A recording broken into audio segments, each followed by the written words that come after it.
রং ফর্সা বা ফর্সাকারী ক্রিম ত্বকের জন্য কতটা ক্ষতিকর? আজকাল বাজারে প্রচুর ফর্সাকারী ক্রিম পাওয়া যায়।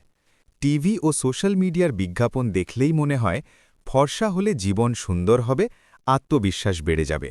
কিন্তু সত্যি কথা হলো, এই ক্রিমগুলো ত্বকের স্বাস্থ্যের জন্য অনেক ক্ষতিকর হতে পারে, বিশেষ করে দীর্ঘদিন ব্যবহার করলে। প্রথমত, বেশিরভাগ ফর্সাকারী ক্রিমে থাকে কৃত্রিম রাসায়নিক উপাদান। এগুলো ত্বকের রং হালকা করতে কাজ করে, কিন্তু একই সঙ্গে ত্বকের প্রাকৃতিক প্রতিরোধ ক্ষমতা কমায়।